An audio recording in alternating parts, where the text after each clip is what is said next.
Farxiga is a drug used to help support kidney function.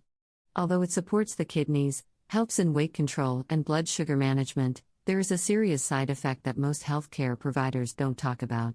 That side effect is Fournier's gangrene. We will discuss this side effect that can leave a man without the ability to have sex. Do we have your attention? If so, let's get started.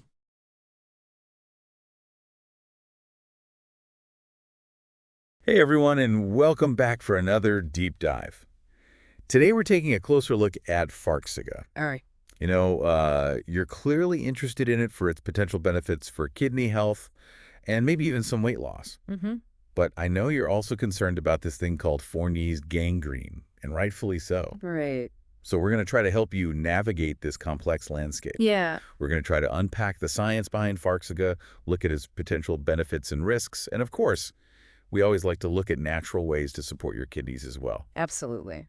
So I'm really glad to have you here today to dive into this. It's great to be here. Farxiga's definitely generated a lot of buzz lately, Yeah, it is. especially with, the rising rates of type 2 diabetes. It really is. So maybe you could just start us off by explaining how this drug actually works. Yeah, definitely. So Farxiga belongs to a class of drugs called SGLT2 inhibitors, and they're becoming increasingly popular. Right.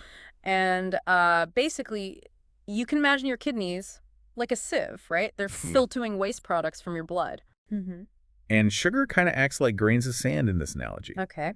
So what Farxiga does is it actually kind of widens the holes in that sieve, It's interesting. and it allows more sugar to pass through and out of your body through urine. Oh, wow. So it's literally flushing the sugar out. Exactly. Yeah. And that's why it helps lower blood sugar, but it also has this really interesting benefit for your kidneys because high blood sugar over time can damage those delicate filters in your kidneys.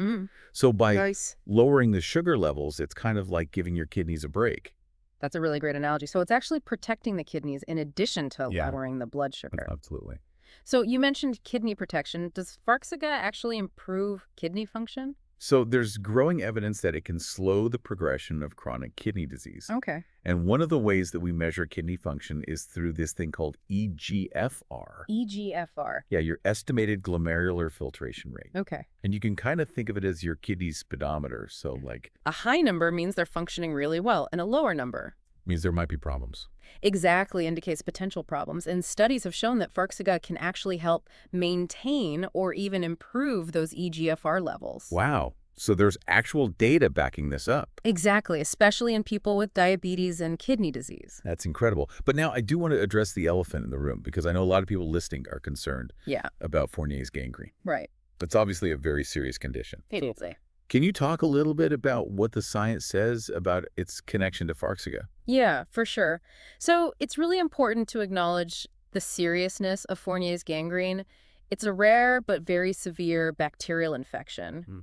And while there have been some reported cases of it in individuals taking SGLT2 inhibitors like Farxiga, the current scientific evidence doesn't actually confirm a direct causal link. There's really no study that's proven that Farxiga directly causes Fournier's gangrene. So there's a correlation, but not necessarily causation. Right. Exactly. It's an association that we've seen, but we need more research to understand what's really going on. And do we know if there are certain populations that might be more susceptible to it? That's a great question. And that's something that researchers are actively looking into right now, trying to figure out if there are any specific risk factors that make someone more likely to develop Fournier's gangrene while taking Farxiga. Okay, well, that is a little bit reassuring, I guess. So, given these potential benefits for both, kidney health and weight loss that we talk about, how should someone weigh those benefits against this potential risk of Fournier's gangrene? Yeah, that's a really tough question. And it's a conversation that you definitely need to have with your doctor. Okay. Because they can assess your individual risk factors and, look at your medical history and help you make an informed decision. So it's really about personalized medicine. Exactly. It's not a one-size-fits-all approach. Okay. Well, that makes a lot of sense. And, while we're talking about protecting our kidneys, I want to shift gears a bit and talk about some natural ways that people can support their kidney health. Because it seems like a lot of people are looking for these natural approaches alongside conventional medicine. Yeah, and for good reason, because our kidneys are these amazing organs. They work tirelessly filtering waist balancing fluids and, It's incredible. over time factors like high blood pressure, diabetes, even certain medications can put a lot of strain on them, Right. which can lead to chronic kidney disease. And that's something we definitely want to avoid. Absolutely. So what can we do? Well, the good news is that there are a lot of lifestyle choices that can support kidney health. It's good to hear. Yeah, it's not all doom and gloom. I remember when my father was diagnosed with kidney disease, it was a real wake-up call for my family. Wow. We all started paying so much more attention to our diet and exercise habits. Yeah, that's powerful. And it's so true. Those lifestyle factors play a huge role. So what are some of the things that people can do?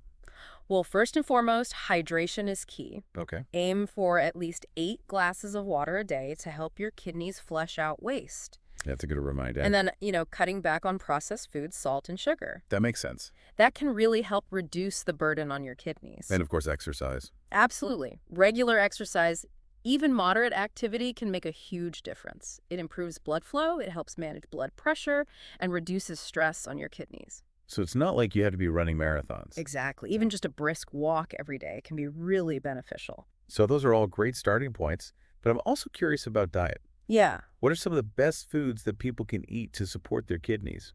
So think of food as medicine for your kidneys. Okay. Load up on blueberries. They're packed with antioxidants. Delicious. And then fatty fish like salmon is a great source of omega-3 fatty acids. I love salmon. Dark leafy greens like spinach are excellent sources of vitamins and minerals.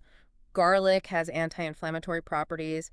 And don't forget cauliflower. It's a low-potassium veggie that can really support healthy kidney function. So many delicious options. Exactly. So it sounds like we can make a big difference just by making a few simple changes to our daily routine. Absolutely.